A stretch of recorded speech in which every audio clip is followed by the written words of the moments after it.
시간이 됐네요. 네, 기도하고 시작하겠습니다. 좋으신 하나님, 오늘도 우리를 말씀 앞에 있게 하신 것을 감사드립니다. 이 시간 우리에게 듣는 귀를 허락하시고 보는 눈을 허락하시고 깨달을 수 있는 지혜와 명철과 총명을 허락하여 주셔서 다니엘서를 통해서 나에게 말씀하시는, 또 이 계약 공동체에게 말씀하시는 하나님의 음성을 듣고 보게 하여 주옵소서. 그래서 우리가 절박한 마음으로 정말 하나님께만 집중하며 기도의 자리로 나아가기를 결단하는 복되고 아름다운 시간 되게 하여 주옵소서. 함께하는 모든 이들 참으로 성령께서 이 시간 역사하셔서 저들을 통하여 하나님이 쓰시기 합당한 하나님께로부터 날아온 돌멩이로 다시 한번 준비되어지는 복되고 아름다운 시간 되게 하여 주옵소서. 감사드리며 우리 주님 예수 그리스도의 이름으로 기도드렸습니다. 아멘. 네, 반갑습니다. 네 번씩 계속 보니까 식상한 분들도 계실 것 같고 그런데 어쨌든 오늘 다니엘서 네 번째 시간 함께 하겠습니다. 오늘은 10장에서 12장인데 이 다니엘서를 우리가 이제 해석하는 것 세 관점이 있다 그렇게 말씀을 드렸는데, 다시 한번 말씀을 드리면 첫 번째로 이제 사건이 발생한 시기가 있죠. 그 다음에 이제 기록한 시기가 있습니다. 그 다음에는 오늘 해석하는 시점이 있는데, 우리가 이미 이제 다니엘서가 어느 때 사건이 발생했는지 또 어느 때 기록됐는지를 아는데, 오늘 그럼 이거를 어떻게 무엇으로 해석을 하느냐 그럴 때 계약과 영성으로 다니엘서를 해석하고 있다 그렇게 생각을 하시면 됩니다. 그러니까 이게 역사적인 사실을 이렇게 보통 다니엘서나 요한묵시록, 그죠? 계시록이 아니라 묵시록, 이제 묵시문학 작품이니까 이제 묵시록을 해석할 때 이제 그 보통의 하는 해석 방법으로 그렇게 하는 게 이렇게 볼 때에 많이 와닿을 수도 있지만 전혀 다르게 다니엘서가 해석된다 그렇게 들으시는 부분이 있다면, 이거는 계약과 영성으로 해석을 하기 때문에 그렇고, 오늘의 시점에서 이 다니엘서를 해석하고 있기 때문에 그렇다 이렇게 생각을 하시면 되겠습니다. 오늘은 다니엘서 10장에서 12장인데 다니엘서 10장 다니엘이 본 세 번째 환상이죠. 그리고 이제 페르시아 이후에 등장할 헬라 제국에 대해서 말씀을 하고 있는 것을 볼 수가 있습니다. 10장 1절에 바사왕 고레스 제3년에 벨드사살이라 이름한 다니엘에게 나타났는데 그 일이 참되고 곧 큰 전쟁에 관한 거다. 다니엘이 그 일을 분명히 알았고 그 환상을 깨달았다 이렇게 시작을 하죠. 그래서 고레스 왕 3년째 되는 해 다니엘에게 묵시가 내렸다. 그러니까 다니엘은 바벨론에서부터 지금 어디까지예요? 페르시아까지 계속해서 고위직에 있었다. 그렇게 보면 나이가 참으로 많은 그런 10장 2절에서 5절에 보면 새 이래 동안 슬퍼하며 좋은 음식이라든가 좋은 옷 입지 않고 하는 그런 규례를 따르면서 다니엘이 새 이래 동안 슬퍼하며 기도하고 있었다. 그랬더니 세마포 옷을 입은 한 사람이 와서 이제 다니엘에게 네가 본 환상이 이런 거다 이렇게 이제 말씀을 해주셨다 그런 내용입니다. 그때에 고레스 왕 3년째 되는 해, 그리고 첫째 달 24일에 환상을 봤다. 그러니까 이제 새해 초부터 다니엘이 뜻을 정하고 금식하며 기도하고 있었다. 사실 우리도 이거 새해 벽두가 되면 이런 거 많이 하잖아요. 기도원도 가기도 하고 교회에서도 하고 그러는데, 이제 뭘 가지고 기도하냐, 사실 그게 중요한 거죠. 새해 벽두에 올해 우리 가정에 또 내가 어떤 게 잘 되고 이런 걸 가지고 사실 많이 기도하는데, 다니엘은 전혀 그런 문제를 가지고 기도하지 않았다. 그죠?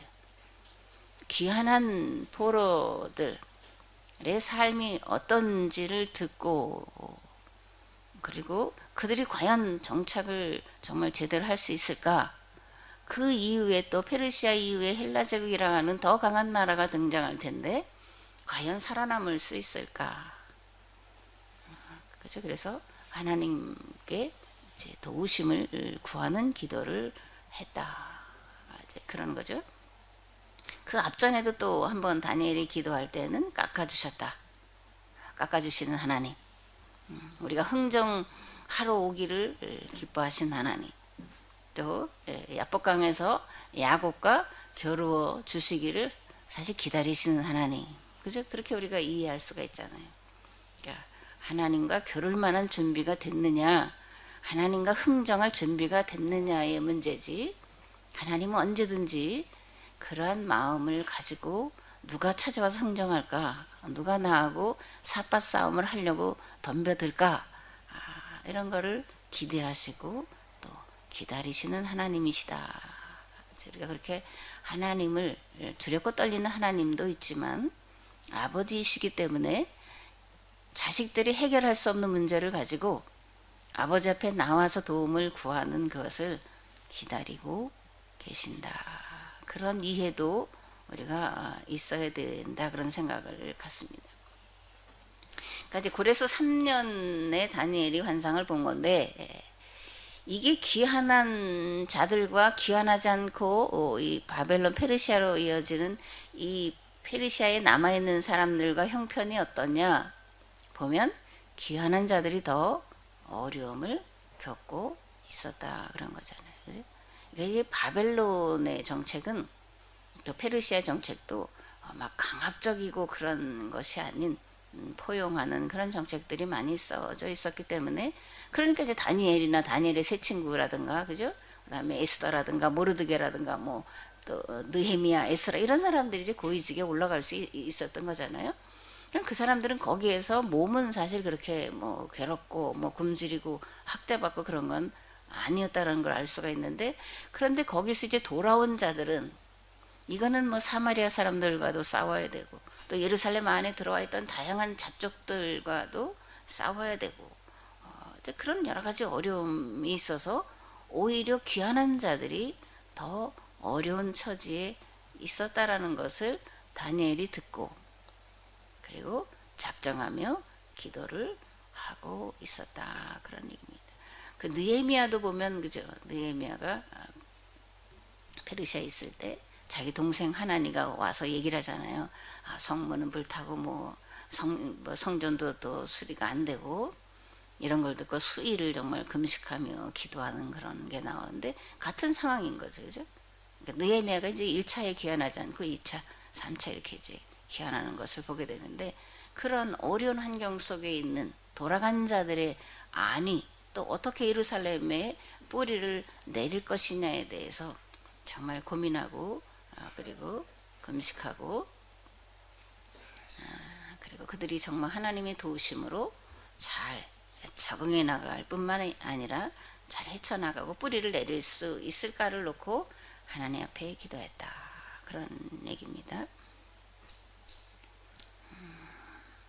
여기 뭐 예루살렘의 주변의 환경은 뭐 우리가 봐서도 알지만 거기 농사 지을 수 있는 땅도 아니고 목축하기도 사실 어려운 땅이고, 그러니까 자급이 잘 안 되는 땅인 거죠. 그러니까 이제 약탈을 해서 뭐 여기도 먹고 살 수밖에 없는 그런 환경적인 요인이 있는데, 또 이게 70년 동안 여기가 비워놨기 때문에 더군다나 그 이미 자리 잡고 있던 사람들을 사실 그들의 편에서는 쫓아내는 거가 되는 거니까 굉장히 어려운 상황 가운데 있었다. 이들이 만약에 갈릴리나 뭐 사마리아나 그 위쪽 지역으로 들어왔더라면 좀 다를 텐데 환경이 예루살렘으로 돌아왔기 때문에 더 어려웠다 그런 겁니다.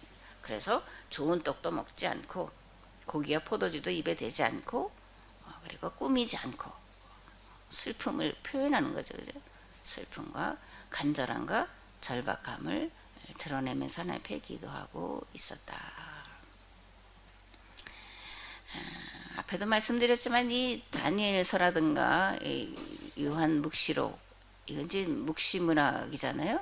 그 고난의 때, 박해의 때 비밀 언어로 한 게 이제 묵시 문학 형태인데, 그러니까 잘 알지만 종말론자들은 다니엘과 요한계시록을 가지고 이제 계속 이 종말의 때를 계산하려고 하는 그런 게 지금까지도 계속 있잖아요. 그죠? 세기 말이 되거나 그럴 때마다 또 세상이 어렵게 막 혼란스럽게 돌아갈 때는 이거 종말이 오는 거 아니야? 뭐 이렇게 이제 생각을 하고 있는데 제가 아침에도 오다 보니까 이제 과부들 다섯 과부가 모인 카톡창이 하나 있어요. 목사님들이 그런데 뭐 요한복시록을 가지고 종말의 때 뭐 이렇게 했더라고요. 그랬더니 뭐 거기 이제 5명 중에 전 빼고 4명이 뭐 아멘 할렐루야 이렇게 나오던데 이게 지금 그런 겁니다. 다니엘서를 통해서 또 요한복시록을 통해서 종말의 때 또 어디에 과연 예수님이 재림할 거냐 그런 것들을 생각하는데 다 틀린다. 왜냐하면 이거는 그렇게 종말의 때를 계산하려고 기록한 것이 아니고 거듭 말하지만 고난의 때, 박해의 때 어떻게 이것을 이겨내고 신앙을 지킬 거냐. 그죠? 오늘 우리 같으면 기독교인의 이 정체성을 지킬 거냐. 이런 문제를 해결하기 위해서 이제 쓴 거기 때문에 종말의 때를 계산하는 것과는 거리가 멀어도 많이 멀다. 이제 그런 겁니다. 강 목사님 얘긴데요. 가장 마음 아픈 것이 뭐냐 이렇게 물으시던데 가장 마음 아픈 게 뭘까?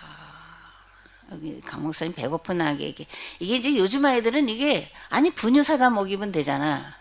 그래서 옛날에 뭐 쌀이 없어 그럼 라면 사다 먹으면 되잖아 이런 얘기를 했잖아요. 그런 거예요. 배고픈 아이에게 줄 것이 없다. 이해가 요즘은 잘하는데 아니 분유라든가 그런 게 얼마나 잘 나와 있는데. 근데 옛날에 정말 저희 어릴 때도 이 젖동량 하는 사람들 정말 있었어요. 젖이 안 나올 수도 있고 그 아이 엄마가 이제 아이 낳다가 죽었을 수도 있고 우리 친척 같으면 애 낳고는 도망가고 뭐 이래서 아이를 키울 수가 없어서 그 동네 비슷한 시기에 아이 난 그 엄마들 찾아다가 이제 젖을 먹여서 살리는 그런 일들이 있었는데 진짜 아이가 배고파서 근데 먹을 게 없어서 못 준다 그럴 때 참 이거는 말로 표현하기가 어려운 그런 상태가 될 텐데 먹을 것이 없어서 줄이는 이들을 그들이 울며 이제 부르짖을 때에 그처럼 마음 아픈 것이 어디 있겠냐. 그 애절량이라는 그런 시가 있어요. 그게 어디에 나오냐면 정약용의 거기에 나오는데 애절량. 그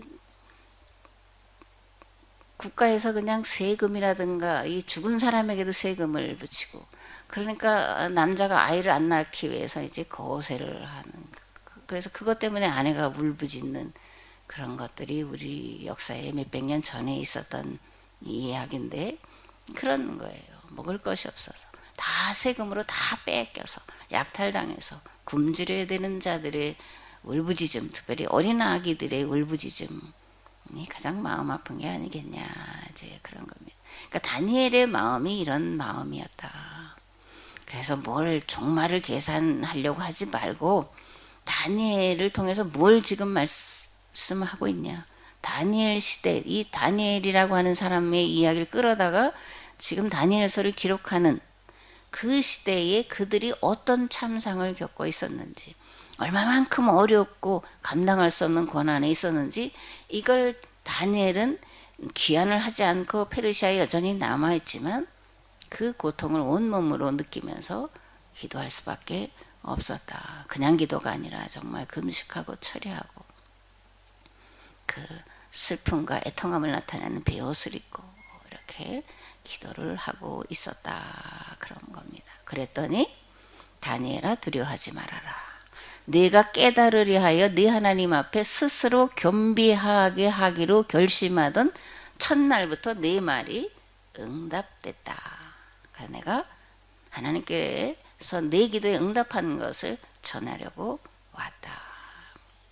다니엘서 9장 3절에도 내가 금식하며 베옷을 입고 죄를 덮어쓰고 주 하나님께 기도하며 간구하기를 결심했다 그랬더니 10장 12절에 이제 응답이 왔다 그런 겁니다.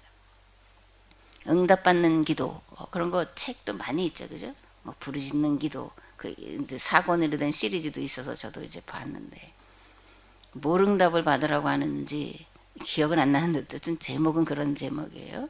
응답 받으려면 무슨 기도를 해야 되냐, 또 어떻게 해야 되냐, 그런 건데 다니엘이 어떻게 기도를 했는지 그 다니엘의 마음 자세를 우리가 이제 보면 하나님께서 어떤 기도에 응답하시는지, 어떠한 마음의 자세를 가지고 하나님 앞에 나아갈 때에 그 기도에 응답을 하시는지를 알 수가 있는 거죠.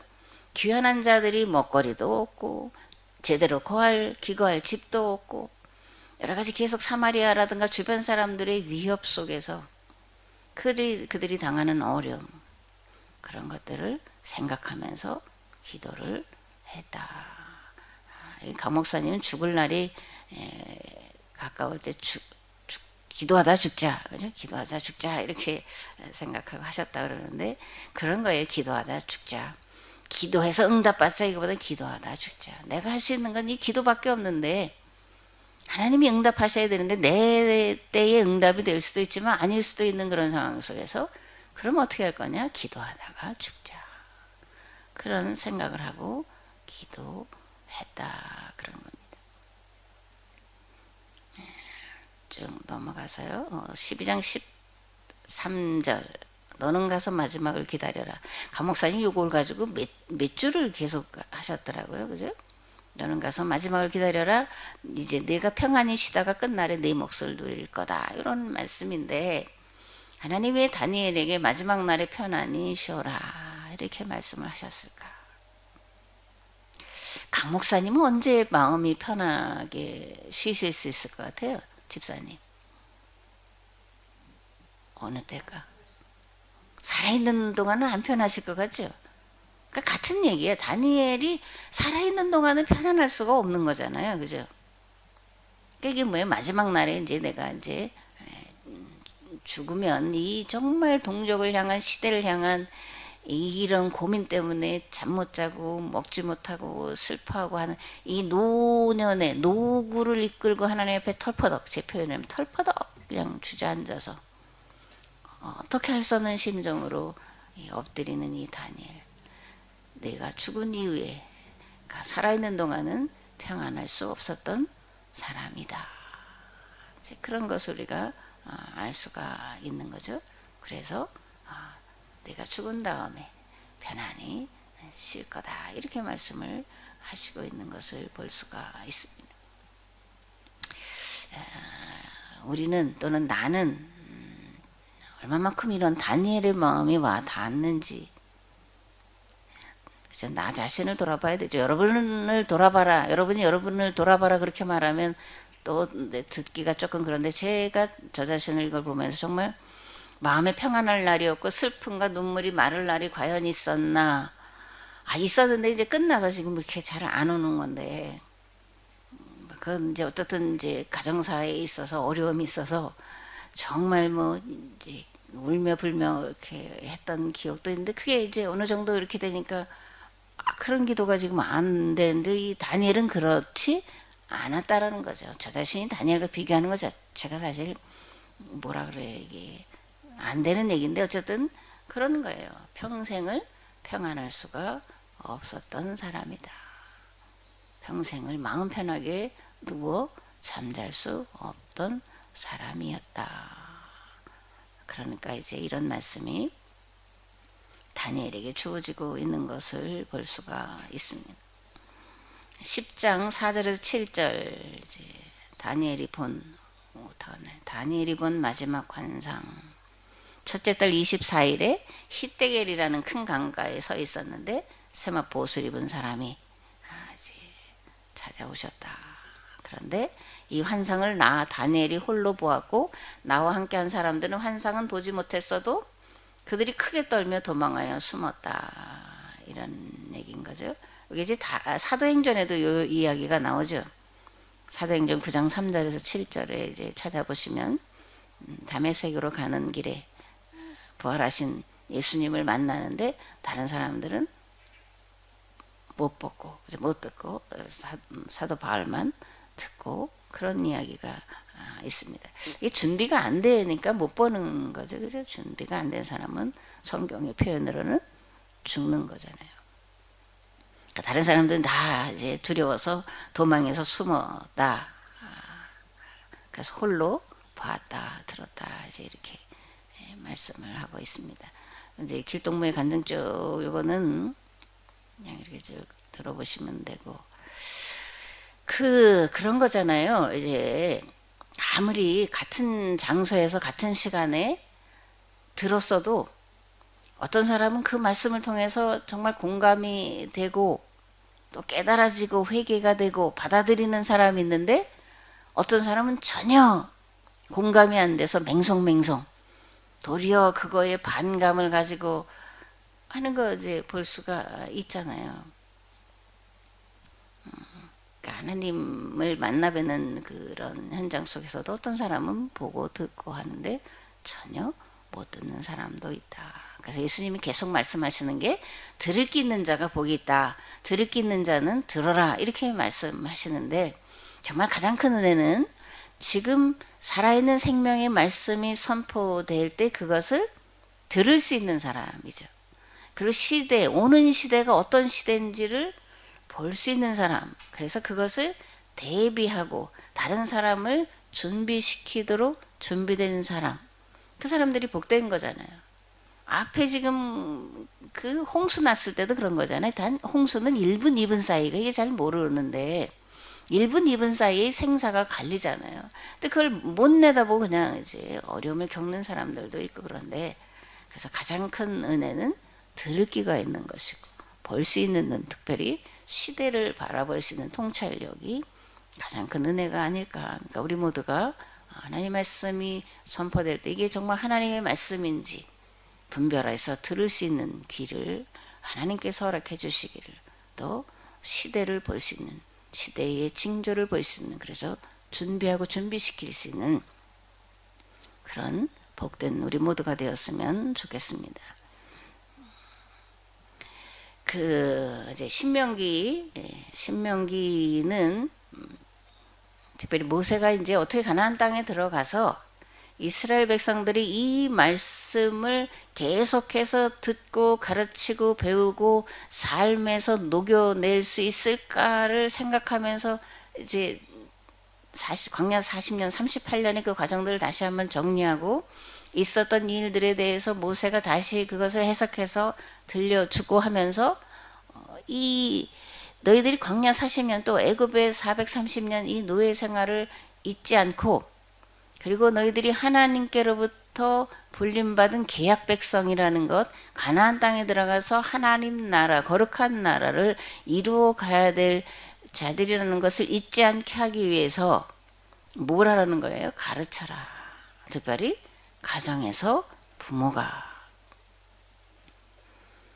오늘 내가 네게 명하는 이 말씀을 너는 마음에 새기고 네 자녀에게 부지런히 가르치며 집에 앉았을 때든지 길에 갈 때든지 누워 있을 때든지 어느 때든지 기회만 되면 또는 기회를 만들어서 자녀들에게 부지런히 가르쳐서 지키게 하라. 이게 이제 신명기 전체에 흐르는 그런 내용인데, 모세는 어떻게 이런 생각을 했을까?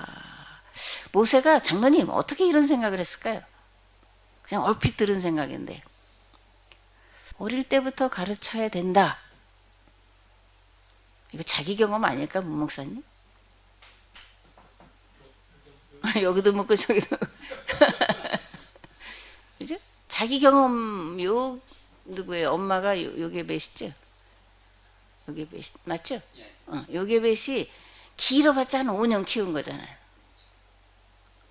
그러면은 이 엄마가 요 아이를 아는 거잖아요. 평생 내가 끼고 있을 수가 없고 젖 먹이는 동안만 요 아이를 키울 텐데, 그러면 내가 이 아이에게 뭘 어떻게 정말 가슴에다 새겨줄 거냐를 생각을 했을 것 같죠. 그죠?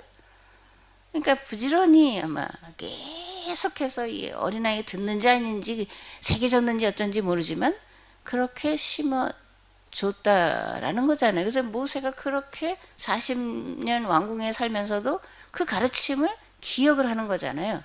그 후에 40년, 80년을 이제 기억을 하고 있는 것을 볼 수 있는데 보통 그렇게 말하자면 아이들이 3살 만 3세가 될 때까지의 어떤 교육을 받았느냐, 어떤 것에 노출됐느냐, 그러니까 복음에 노출됐느냐, 또는 뭐 다른 종교라든가 다른 것에 노출됐느냐, 에 따라서 이 아이의 인생이 바뀐다라는 거잖아요. 그러니까 제가 얼핏 하면서 이게 엄마의 그런 교육이 있었을 거다. 그 경험으로. 그래서 아이들에게 부지런히 가르치라. 부지런히 가르치며 집에 앉았을 때든지 길을 갈 때든지 누웠을 때든지 일어날 때든지, 특별히 이들은 절기 때마다, 특별히 초막절엔 지금도 이제 그렇게 한다고 그러더라고요. 얼마 전에 이스라엘 그 쭉 여행한 거 한 3시간짜리를 쭉 봤는데 지금도 그래요.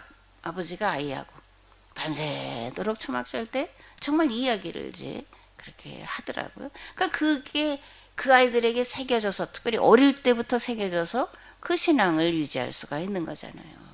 다 커서는 잘 안 되잖아. 머리 큰 자식 뭐 안 된다고 우리가 말하잖아요. 그러니까 머리가 크기 전에 자라고 하는 그것이 생기기 전에, 생기기보다는 굳어지기 전에 아이들에게 부지런히 끊임없이 가르쳐야 된다. 거의 사상처럼 돼야 된다. 기독교 사상 이렇게 말할 수도 있잖아요. 신앙보다 어떻게 보면 사상으로 주입돼서 이게 더 강하게 역사하는 거 오늘 우리 사회에서 보잖아요. 그러니까 아이들이 신앙으로 이렇게 아주 어릴 때부터 가슴에 새기도록 하면 그 아이가 그것을 통해서 일평생 그 말씀 밖으로 벗어나지 않고 그 말씀대로 살 수가 있다. 그래서 오늘날까지 이들 유대교 신앙이 이어져 오고 있다. 오늘 한국 사회에 특별히 우리의 자녀들, 신앙생활 안 하는 자녀들 때문에 가슴 치는 부모들 참 많이 있잖아요. 많이 있어요. 뭐 학교 다닐 때 학교 가야 되고 뭐 학원 가야 돼. 그거 열심히 하다가 그래도 뭐 나이 들면 안 돼. 그 돌아오기가 어려운 거예요. 그래서 제가 손주 봐라 그런 얘기는 이제 그거에 대해서 정말 속지 않은 마음으로 손주를 봐야 되고, 되든 안 되든 어쨌든 아이들에게 계속해서 말씀으로 이야기라고 가르쳐야 된다. 그래야 그 아이들이 다시 교회로 돌아올 수가 있고 그 아이들을 통해서 세상을 변화시키는 일들을 하게 하나님께서 그들을 쓰시리라, 이제 그런 기대를 가지고 말씀을 드리는 건데, 모세는 어쩌면 어머니를 통해서 이게 자기의 삶 속에서 취득되어진 것이 아니었을까. 그래서 신명기에 계속해서 가르쳐 지키게 하라, 이런 말씀을 강조를 하고 있는 것을 볼 수가 있습니다. 그 다음에 이제 10장 7절에서 9절, 환상을 보는 다니엘인데 얼굴을 땅에 대고 깊은 잠이 들었다, 이런 거죠. 근데 요거를 제가 설명하기는 참 한계에 부딪히는 거잖아요. 제가 뭐 이렇게 이런 경험이 일어나는 것이 없기 때문에. 그런데 이제 보면 내 몸에 힘이 빠졌고 나의 아름다운 빛이 변하여 썩은 듯하였고 나의 힘이 다 없어졌으나 내가 그 음성을 들었을 때 내가 얼굴을 땅에 대고 깊이 잠들었다.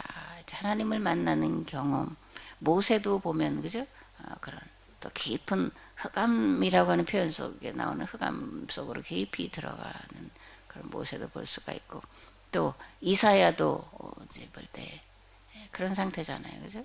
그럴 때 하나님을 뵙는, 이제 다니엘도 그런 상태에서 하나님을 뵙는 그런 것이고, 이제 강 목사님 말씀하실 때도 이런 그 경험을 하신 것을 우리가 많이 들어서 이제 알 수가 있는데, 지금 다니엘이 지금 하나님을 보는 경험, 이것을 이제 이렇게 기록을 하고 있다, 그런 겁니다. 기도를 다른 말로 하면 뭐가 될까? 집중이죠, 집중. 집중이 하나님께 집중하는 것. 집중이 잘 안 되니까 이제 이 생각 저 생각 왔다 갔다 하는 거잖아요. 그죠? 우주도 날아갔다 뭐 어디도 날아갔다 그러는데 집중하는 건데, 집중이 말처럼 쉬운 게 아니잖아요. 집중하기 위해서 정말 씨름해야 되고, 이게 뭐 자기 성찰 기도를 4시간 하셨다 그러는데, 이전에 저희들 3년 공부할 때 그때는 4시간이 아니라 2시간 하라고 그래도 기도 일지 써서 올려라, 이제 그래서 한동안 했던 적이 있는데 그거 어렵더라고요. 안 돼. 이게 참 근데 하려고 하는 마음이 있으면 또 하게 하시는 하나님이신 거죠. 그죠? 그러니까 제가 믿는 거는 하나님은 하게 하시는 분이다. 다만 나는 하려고 하는 몸부림은 있어야 된다. 그게 이제 집중하려고, 그죠? 기도에 집중하려고, 하나님께만 집중하려고, 또 우리가 말씀을 들을 때도 말씀에만 집중하려고 하는 그런 고도의 정신, 이게 운동이잖아요. 집중하는 거, 그죠? 그런 고도의 정신 집중이 되기 위해서 우리가 씨름해야 되고, 이거 안 되는 기도 하면서 그거 정말 몸부림 쳐야 되고, 그렇게 될 때, 그런 과정들이 이어질 때 임계점에 도달하는 거잖아요. 그래서 한 방울만 딱 떨어지면 바뀌는 그런 것들이 있는데, 우리가 그런 기도를 해야 되고, 끊어졌다 그러면 다시 한번 하시고, 기도가 안 돼도 기도의 자리로 나아가는 그런 시간들이 있어야 되리라, 또 다시 시작해야 되리라, 그렇게 생각합니다. 이게 핑계인데요. 이게 다니엘에서 이거 한다고, 이게 사실 주제가 안 되는 사람이 하려니까 이제 힘들어가지고 어떨 땐 3시도 했다가 2시도 했다가 이제 그리고 어제는 이제 끝났으니까 오늘은 좀 기도를 해야지 오랜만에 그리고 엎드렸는데 그냥 행설수설. 근데 언제 잠드는 줄 모르고 잠이 들었더라고요. 입심도 아니야, 그냥 잠이 들었어요. 참 쉽지가 않은데. 다니엘서 10장 8절 12절, 스스로 겸비하기를 결심한 첫날부터 기도가 응답됐다. 아까도 말씀드렸지만 어떻게 해야 이렇게 기도가 응답될까? 첫날부터 다 들으셨다. 내가 너를 사랑하는 까닭이다. 이렇게 이제 현대어로는 이렇게 번역이 돼 있더라고요. 큰 은총을 받은 사람 다니엘아, 이런데 현대어로는 하나님께서 너를 사랑하신다. 그래서 나를 내게 보내셨다. 이렇게 돼 있는데, 하나님께서 어떤 사람을 사랑하실까? 어떤 사람에게 큰 은총을 베푸실까? 어떤 사람이 기도하려고 마음 먹었더니 응답이 되어졌을까? 이런 걸 우리가 다시 한번, 그죠? 다니엘서를 통해서 내 기도를 점검해 봐야 된다. 이렇게 반복의 말씀을 이제 드리고 있습니다. 다니엘이 무엇을 어떻게 했길래 이런 일이 일어났냐? 네가 하나님의 뜻을 깨달아 알기 위해 금식하며 기도했기 때문이다. 다니엘이 깨닫고 싶은 하나님의 뜻은 뭐였냐? 지난주에는 이제 보러 귀환 이전에는 예레미야에게 말씀하신 대로 이제 70년이 되면 돌아오게 하시겠다고 하셨는데 70년이 다 돼가는데 상황은 아닌 것 같은 그런 때에 하나님의 뜻을 다니엘이 물었고, 귀환한 이후에는 이제 귀환하고 이제 3년째 되는 해 첫 해에 이제 다니엘에게 기도하고 있으니까요. 귀환한 이후에는 그들이 어떻게 설 수 있을지에 대해서 하나님의 뜻을 알기 위해서 금식하며 기도했다. 하나님의 뜻은 시대와 상황과 이제 또 사람마다 다르죠. 그죠? 각 사람에게 주어지는 것들이 이제 다른데, 오늘 우리가 처한 이 시대, 이 상황 속에 우리 각자는 어떻게 하나님 앞에, 하나님 이 세대에 대한, 특별히 이 계약 공동체에 대한 하나님의 뜻은 무엇입니까? 여러분들 그렇게 궁금하잖아요. 그죠? 이제 감목사님 40년이 다 돼가고 뭐 그러는데, 이거야말로 뭐 일단은 지금 뭐 포럼 1차를 시작해서 이제 10차례까지 가면 또 어떤 역사가 일어날지 이제 사실 흥미진진한 그런 부분도 있는데, 그동안 이렇게 많이 애써 오시고 또 이렇게 했는데 뭐가 뭐 등잔 안에 뭐 거기에서 바람도 일지도 않는 것 같은 그런 상태가 계속되는데, 도대체 하나님 이게 어떻게 된 거예요? 이렇게 그렇게 궁금하지 않으세요? 그죠? 사실 우리가 그런 것도 궁금한데, 다니엘은 그런 것에 대해서 하나님께 뜻을 정하고 기도했다. 그러니까 궁금하고 또 속상하고 그러지 마시고, 우리도 하나님 이 시대에 대한, 또 이 계약 공동체에 대한 하나님의 뜻은 무엇입니까? 다 아는 것 같아도 각자가 이해하고 깨닫고 또 가장 급하게 여기는 갈급한, 절박한 그런 부분들을 가지고 기도를 하시면 하나님이 응답하시리라, 그렇게 믿습니다. 여기 음식을 왜 안 먹었냐 이렇게 강목사님 물으시던데, 음식을 안 먹을 때가 이유가 있죠. 입맛이 없어서 안 먹을 수도 있고, 또 바빠서 안 먹을 수도 있고, 지금 먹는 것보다 지금 이 일이 급박하기 때문에 그럴 수도 있고, 다니엘의 마음은 그저 편안히 누워 잠잘 수도 없는 상태인데 뭐 맛있는 음식을 차려놓은들 그것이 이 정말 입으로 들어가겠냐, 그런 이제 다니엘의 마음 자세, 그 동족을 향한 그런 절박한 정말 애절한 그런 마음 상태이기 때문에 음식도 먹지 않고 기도를 했다, 이제 그런 얘기인 거죠.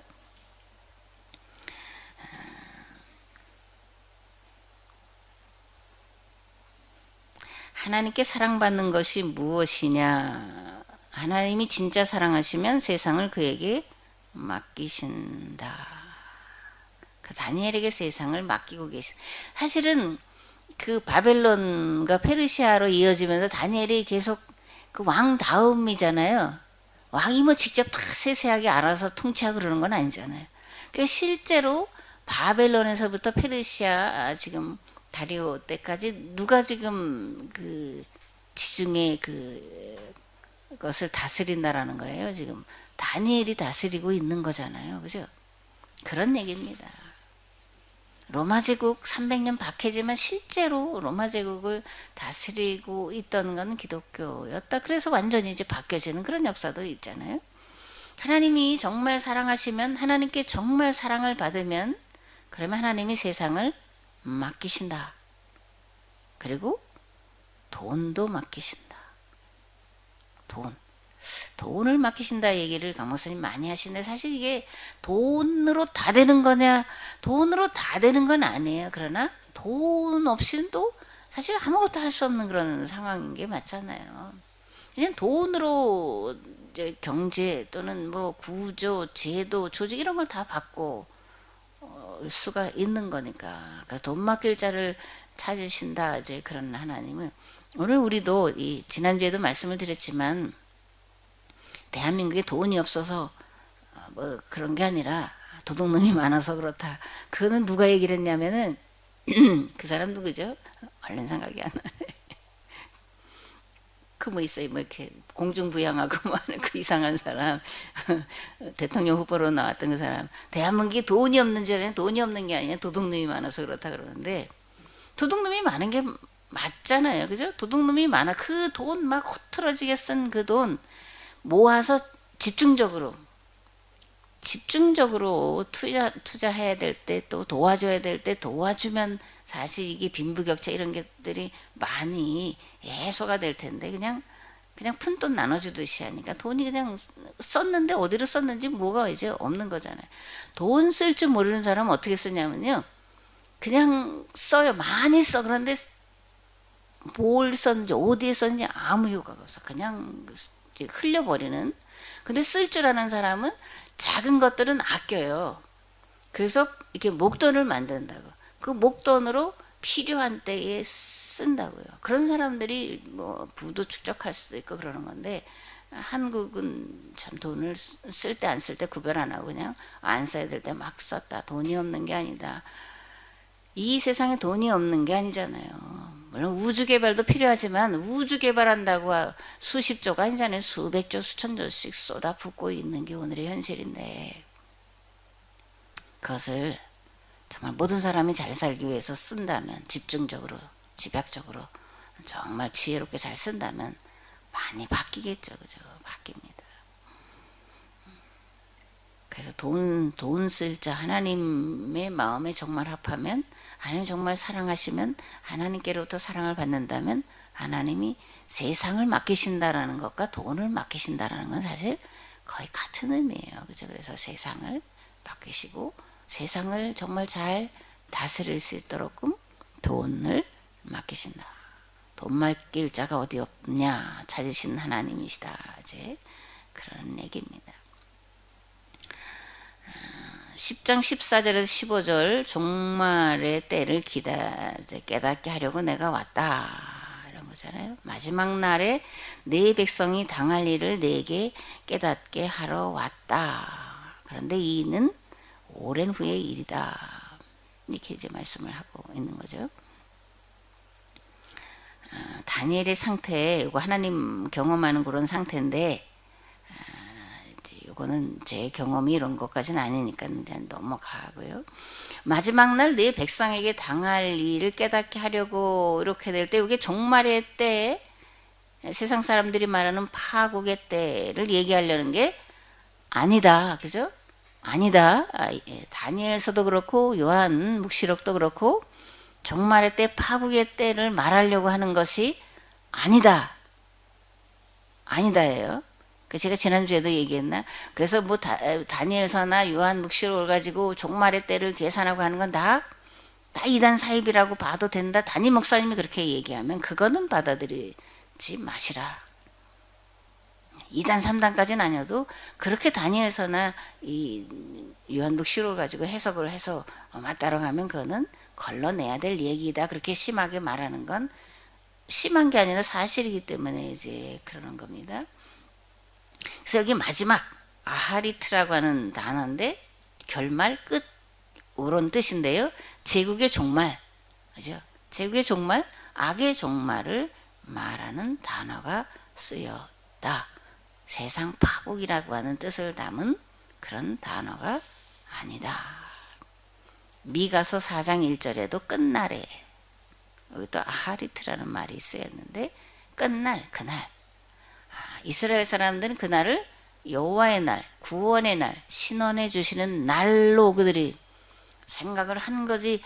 세상이 다 멸망하고 그럼 이스라엘만 남아서 세계를 지배한다면 그것도 말이 안 되는 얘기잖아요. 그죠? 그러니까 이스라엘을 괴롭히던 날에 대해서 신원하신다? 원수 갚아주신다. 그 여호와의 날이고 구원의 날이고 은혜의 날이고, 이렇게 유대인들은 그 날을 이제 생각을 했는데 오늘 우리가 이걸 종말을 말하는 거다라고 해석을 하고 있는 것이 문제다. 그런 겁니다. 그죠? 유대인의 종말 사상은 세상 파국이 아니다. 유대인이 세계의 모든 민족에 뛰어나서 세상을 지배하는 그런 때를 말하고 있다라는 것도 우리가 알아야 됩니다. 그래서 이 사상이 계속해서 이어지면서 그게 이제 메시아 대망 사상이라고 하는 그런 사상이라는 것을 우리가 알 수 있는 거잖아요. 메시아 왕국의 도래, 다시 말하면 다윗 제국이 재현되는, 그래서 세상을 이스라엘이 지배하는 이런 것을 고대하는 날이 그날, 여호와의 날, 신원의 날, 이런 이제 표현이라는 것도 우리가 알아야 됩니다.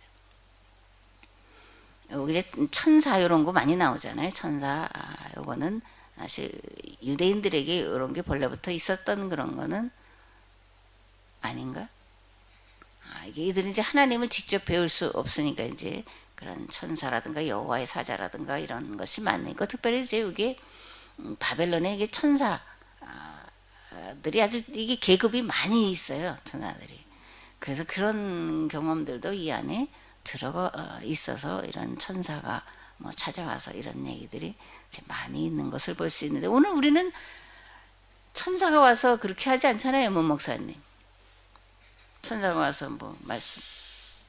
천사일 것이다라고 생각은 해보지만 그렇죠? 내 생각일 수도 있고. 그렇죠.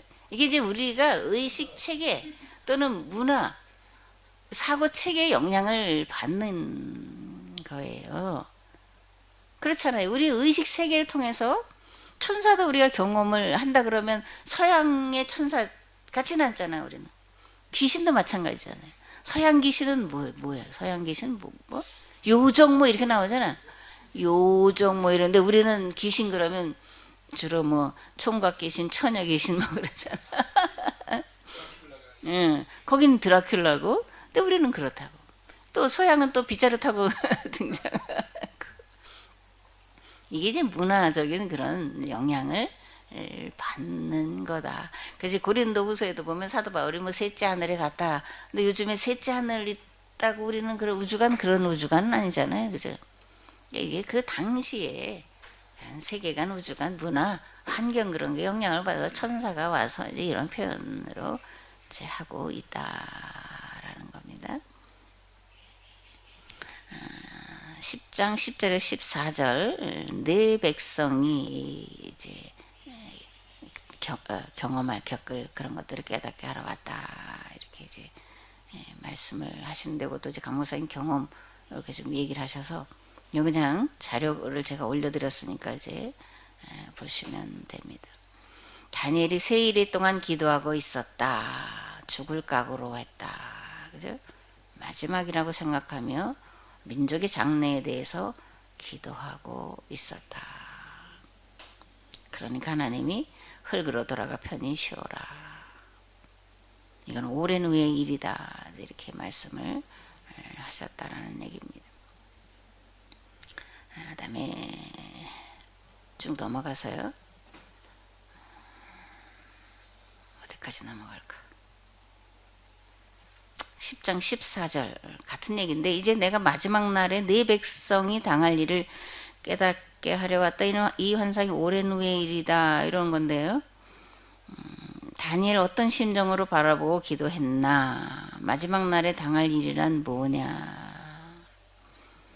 그런 거잖아요. 이 귀환한 자들이 성전을 다시 세우고 성벽을 보수하고 이제 그러는 것도 한참 지나갔잖아요. 한참 지나간 다음에 이제 그때 이제 에스라와 느헤미야가 이제 와서 특별히 느헤미야 가서 성벽을 이제 다시 쌓는 그런 일들을 하잖아요. 그런데 그 이유가 더 중요하다 그런 거예요. 다니엘이 어떤 심정으로 뭘 기도를 했냐, 또 마지막 날에 당할 일이란 뭐냐 이제 그런 건데 이게 이제 다니엘이 바벨론이 망할 것 같지 않은 상황 속에 있었는데 페르시아가 이제 바벨론을 무너뜨리잖아요. 하루아침에 무너뜨리잖아요. 그런데 이 페르시아도 영원한 나라가 아니라는 거잖아요. 좀 있으면 이제 국제 정세가 또 이제 변동이 될 텐데 바벨론, 페르시아, 그 다음에 더 강한 나라가 일어날 텐데 그러려면 전쟁이 있을 텐데 그런 거잖아요. 귀환한 이들이 이걸 어떻게 견뎌낼 수 있을까? 또 다시 또 망해가지고 다시 노예살이를 하면 어떻게 될까? 그런 걱정이 안 되겠어요? 될 거 아니에요, 그죠? 그런 것을 가지고 기도를 했다. 그래서 다니엘이 본 마지막 환상은 바벨론 다음에 페르시아 그 다음에 이제 헬라 제국의 등장까지를 예고하고 있는 것을 우리가 이제 볼 수가 있잖아요. 그러니까 겪었으니까 바벨론을 겪었는데 페르시아를 지금 겪고 있는데 그게 영원할 게 아니라는 걸 알고 있는데 그죠? 그 다음에 어떤 더 강한 나라가 반드시 등장할 텐데 그런 걸 생각하면서 어떻게 이 귀환한 이들 5만 몇 명밖에 안 돌아온 거잖아요. 다 합해서 1, 2, 3차. 그들이 어떻게 그런 급변하는 그런 정세 속에서 그 미약한 자들이 그걸 이겨낼 수 있냐. 그럼 나는 지금 그 나이가 돼도 다시 예루살렘으로 귀환한다라는 것도 사실은 가다가 어떻게 될지도 모르는 상황이잖아요. 그죠? 그러니까 갈 수는 없고 그러면 내가 이 페르시아에 있으면서 고위직에 있으면 나는 그럼 뭘 할 수가 있냐. 내가 이 민족을 위해서 마지막으로 할 수 있는 게 뭐겠냐. 이제 그런 걸 찾았다라는 얘기도 되는 거죠. 기도하다 죽자. 기도하다가 죽자. 우리 여기 계약 공동체 가운데 몇 분이라도 기도하다 죽자. 사실 그런 분들이 있으면 대반전이 일어나지 않을까요? 10번의 이 포럼을 통해서 문 목사님, 그죠? 문 목사님이 기도 그렇게 하시면 될 것 같은데. 그러면 대반전의 역사가 일어나지 않을까? 사실 일어나야 될 시점도 된 것이고 시동 1차 이제 걸은 거다 그런 생각을 하는데 몇 명이라도 우리가 이 계약 공동체 운동이 살아날 수가 있다면 이 한 몸 못 바치랴. 뭐 그런 결단이 다니엘서를 반복해서 들으면서 저는 그럴 자신이 없어가지고 어저께 기도하다가 기도했는지 잤는지 모른다. 이제 제 수준은 그 수준이니까 여러분들 가운데 이런 분들이 여러분 10% 10분의 1이 하나님의 법칙이니까 10분의 1만 일어나시면 하나님이 그들을 통해서 특별히 신학을 바꾸는 이 일 이거는 정말 전면전 펼치는 거예요. 마귀와 전면전 그동안도 해오셨지만 수면 밑에서 하다가 이제 정말 드러나서 마귀가 전면전을 펼치는 거라고요. 신학을 바꾸는 일이면 그 신학 2000년을 이어온 그 신학을 통해서 배운 사람들 그것을 가지고 밥벌이 하는 사람들 얼마나 많아요. 얼마나 많았고 얼마나 또 많아. 앞으로도 얼마나 많아. 그 사람들이 밥그릇을 사실 걷어차버리는 일이기 때문에 이제 이게 어떤 파장이 일어날지 모르는데 파장이 크게 일어나야 되는데 그것을 막기 위해서 기도한 다니엘 같은 마음을 가지고 기도하는 사람이 있어야 된다라는 거예요. 그냥 뭐 무방비로 맞자 그런 얘기는 아닙니다. 오른뺨을 때리라 그랬더니 왼뺨도 그거는 세상 사람들이 우리의 또 계약 공동체 또 길동무에게 오른뺨을 때린다 그러면 왼뺨도 대세요. 그러라는 얘기는 정말 아닙니다. 그죠? 그렇게 한다면 그건 바보 천치죠. 그죠? 오른뺨 맞아서도 안 되고 왼뺨을 돌려대라는 것도 아니고 우리 안에서 이야기니까요. 기도하다 죽자. 예, 길동무를 위해서도 그렇고 길동무를 위해 한다는 게 사실 이 계약 공동체 운동 신학을 바꾸고 세상을 바꾸는 일이니까 그죠? 그렇게 기도하다 죽자. 식음을 전폐하고 목숨을 걸고 기도하는 자들이 우리 가운데 일어나기를 바라고 반드시 일어나리라 그렇게 믿습니다. 다니엘은 세일의 동안 훗날 자기 민족에게 일어날 그런 일들을 내다보면서 잘 이겨내기를 그죠? 살아남기를 제발 살아만 있어라 그런 거잖아요. 제발 살아만 있어라. 그러면 더 큰 기회가 올 것이니까 이겨내라 살아나라 살아남아라 그런 얘기입니다. 자기의 마지막 생명의 불꽃을 태우고 있다. 불꽃처럼 피우리라 뭐 그런 노래가 있던데 그죠? 우리가 다 같이 정말 이 불꽃처럼 이 한 몸 바치리라 이런 각오가 있어야 되지 않을까. 그게 하나님께로 가는 길이다. 가장 빠른 길이다. 유일한 지름길이다. 염원, 집중. 그죠? 뭘 가지고 집중할 거냐. 뭘 간절해 가장 간절한 염원으로 품고 기도할 거냐.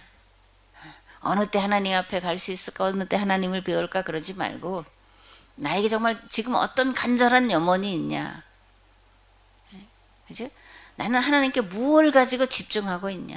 이 내가 지금 집중하고 있는 이 문제 내가 염원하고 있는 이 간절한 염원이 과연 하나님 앞에서 하나님이 찾으시는 그런 간절함이냐 그런 염원이냐 그걸 돌아보시고 그죠? 점검해 보시고 그리고 계속해서 집중을 하시기를 바랍니다. 그렇게 될 때 이제 가라 그러는 거죠. 이제 가라 내가 이제 너를 바로에게 보내겠다. 출애굽기 3장에 이제 그렇게 하나님께서 모세에게 말씀을 하시죠. 이제입니다. 이제 가라. 이제 내가 이제 물급필반이다. 반전을 가져오는 때가 됐을 때 이제 가라. 이제 내가 너를 보낸다. 그 다음에 또 한번 내 백성이었다가 모세에게 네 백성이라고 말씀하시는데 다니엘에게도 네 백성이라고 말씀하시는 때가 찾아온다라는 겁니다. 예언자 그죠? 다니엘 얘기했잖아요. 일평생 마음 편하게 살 수 없었던 사람이다. 다리 쭉 펴고 편안하게 잠조차 잘 수 없었던 사람이다. 길동무 목사님도 지금까지 하나님 경험하고 나서 지금까지 쭉 다리 한번 편하게 쭉 펴고 주무실 수 없으셨을 거다. 죽는 날까지 그 염려 걱정은 사실 없어질 일이 아니다. 예언자가 누구냐? 우리 예언자 그러면 뭐 이렇게 또 말씀을 받아서 뭐 선포 그러는 게 굉장히 뭐 이제 물론 카리스마가 있고 그렇지만 그 예언자의 마음 상태, 삶의 상태, 삶의 자리는 걱정과 근심으로 가득 찬 삶을 살아간 자다. 그죠? 뭘 하나님을 경험했는데 뭘 걱정하냐. 하나님이 알아서 다 하실 텐데 그렇게 말하면 믿음이 좋을 것 같지만 아닌 거잖아요. 그죠? 더군다나 예언자들은 특별히 왕정기 예언자들은 나라가 망하는 걸 지금 내다보면서 또 눈앞에 바라보면서 있는데 마음이 편하다면 그래도 하나님이 하실 거야 그러면 그게 믿음이 좋다라고 우리가 말하기가 근데 우리는 그렇게 생각하잖아요. 뭐 하나님이 다 하실 텐데 뭐 그냥 가만히 있어 기다리면 될 텐데 뭐 그게 믿음 좋은 게 아니다. 그 예언자들 평생을 걱정과 근심으로 산 자다. 그래서 멸망을 그렇게 선포하는 거예요. 제가 미가를 다시 한번 이제 정리하면서, 야, 미가가 벌거벗고 돌아다니면서 들깨처럼 타조처럼 물었더라고요. 예레미야도 그런데, 그죠? 그렇게 할 수밖에 없는 상태야. 마음의 상태고 상황이 그렇고, 그냥 어떻게 편안하게 먹을 수가 있고 좋은 옷 입을 수가 있고 잠잘 수가 있냐 그예요. 그 다가오는 그런 멸망의 그 소용돌이 앞에서 누구도 걱정하지 않고 누구도 내다보지가 않으니까 근심하지 않고 좋다, 행복하다, 편안하다, 안전하다, 뭐 성전이 우리 가운데 있고 하나님 우리 가운데 있고 율법이 우리 가운데 있고 뭘 망하냐 이렇게 말하는 그 당시에 많은 거짓 예언자들 앞에서 정말 하나님께로부터 보내심을 받은, 하나님이 보내실 만큼의 그런 상태, 자세가 된 사람들, 그들을 예언자라고 말하는데 이들은 평생을 걱정과 근심으로 산 자다. 그래서 그들에게 세상을 맡기시고 돈을 맡기시는 거다. 그런 얘기입니다. 누가복음 12장에 보면 이 청지기 이야기가 나오잖아요. 너희는 마치 그 주인이 혼인집에도 돌아와 문을 두드리면 곧 열어주려고 기다리는 사람같이 되라. 주인이 언제 올지 모르는 거잖아요. 이게 이제 밤중에 되고 거리가 멀다면 또 언제 잔치가 끝나서 언제 올지는 요즘 같으면 핸드폰으로 하면 되지. 아직 잔치 끝나서 내가 이제 몇 분 뒤에 갈 거야. 그러면 뭐 쉬고 있다가라도 그때 반짝 이러면 좋겠지만 이때는 그게 아니잖아요. 그러니까 언제 올지 모르니까 항상 깨어 있어야 되는 거라고. 그 주인이 언제 올지, 한밤중에 올지 뭐 새벽에 올지 모르지만 주인이 문을 두드리면 열어주려고 그렇게 있어 준비하는 그런 상태가 이제 선한 청지기다 그런 거죠. 청지기는 그런 거다. 2시에 올지 3시에 올지 모르는데 언제 올지라도 달려가서 문을 열어줄 준비를 하는 청지기와 같이, 사실 예언자 또 계약 공동체에 속한 자들은 이런 자가 돼야 된다는 겁니다. 여기 재밌는 표현이 있는데, 하나님을 믿는 자는 무엇을 하는 자냐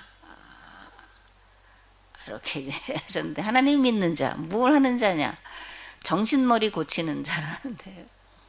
정신 개조하는 자, 정신머리를 고치는 자, 세상이 올바로 살기를 바라는 자, 나라 걱정, 세상 걱정하는 자다. 하나님을 믿는다, 구원받았다, 나는 천국 갈 확신이 있다 라고 생각하는 사람들은 정신머리를 고치는 자가 되어야 된다. 내 머리도 사실 고쳐야 되고 자식들의 정신머리도 고쳐야 되고, 이 시대에 이런 정신머리, 정말 썩어빠진 그런 정신머리를 고쳐야 된다. 그리고 세상이 올바르게 되기를 정말 이거야말로 염원하면서 기도를 해야 된다. 나라 걱정, 세상 걱정을 해야 된다. 모세는 왕궁에서 교육받으며 세상이 똑바로 되려면 어떻게 해야 되는지를 그 바로의 통치를 보면서, 그죠? 아는 거죠. 바로가 통치를 잘했다는 게 아니라 저렇게 하니까 백성들 억압하고 주변 나라들 억압하고 착취하는 것을 보면서 저렇게 하지 않기를 모세가 왕궁에서 교육받으면서 그런 걸 생각하는 자잖아요. 그래서 이것을 이제 십계명에다가 다 모세가 이제 녹여놓은 건데, 십계명은 하나님의 염원이기도 하지만 모세의 평생의 염원이 담겨 있는 거다. 오늘 계약사로 보는 이 성경, 물론 가까이 있는 길동무의 그런 염원이 담긴 거지만 하나님의 염원이다. 이 세상을 바라보시는 하나님이 절박합니다. 이것으로 바뀌지 않으면, 이것으로 정신머리를 개조해 놓지 않으면 세상은 멸망으로 갈 수밖에 없는 거다. 하나님이 세상을 그렇게 심판하신다라는 얘기가 아니라 하나님과 맺은 법 안에서 그렇게 되어지는 거다. 그죠? 염원이 담긴 걸 우리가 계속해서 듣고 반복해서 듣고 있는데, 한 개인의 염원이 아닌 하나님의 염원으로 우리가 듣고, 그래서 같이 이 하나님의 염원을 실현해 나가기 위해서 정말 기도를 해야 된다. 기도하다가 죽겠다 그런 결심을 해야 된다 그런 겁니다. 다니엘서 10장 20절에 그런데 이제 그런 데가 아니라 내가 어째 네게 왔는지 아냐. 내가 돌아가서 바사 군주와 싸우고 그 다음에 헬라 군주가 이를 거다. 이제 이런 얘기를 하시는 거잖아요. 그러니까 이제 다니엘에게 이제 이 천사가 찾아온 건 진리의 책에 쓰인 것을 알게 하려고 왔다 그러는데 여기 진리의 책에 쓰인 게 뭐냐면 장차 내 백성에게 어떤 일이 일어날지 그런 것이 이제 기록이 돼 있다라는 그런 얘기인 거죠, 그죠? 그래서 그다음에 이제 10장 20절을 말씀을 드리면서 이 바사군주, 헬라군주, 이건 이제 현대어 번역이고요. 요거 이제 개역 개정이고 바사군주, 헬라군주. 그러니까 바사군주가 오고 헬라군주가 오고 이제 이렇게 말할 때 이게 뭐 좀 그런데 이게 현대어로 보면 이렇게 돼 있어요. 파사의 호국신, 그리스의 호국신. 그러니까 이제 같은 얘기겠죠. 페르시아 다음에 이제 헬라 제국이 등장할 거다. 이제 이런 얘기가 되는 거죠. 그래서 거듭 말하자면 이런 이제 더 강한 제국들이 이제 일어날 텐데 그러려면 이제 싸움이 일어나는 거잖아요. 그럴 때 이 이스라엘이 어떻게 살아남을 수 있냐 그런 걸 고민했다. 이제 그런 얘기가 반복이 되는 겁니다. 푸틴이 참 뭐 이렇게 핵 전쟁 불사하겠다 요즘 나오잖아요.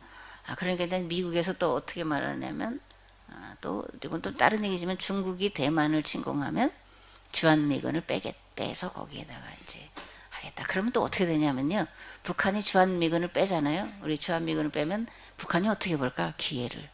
요때다라고 볼 수, 이게 그러니까 우크라이나와 러시아만의 전쟁이 지금 아닌 거예요.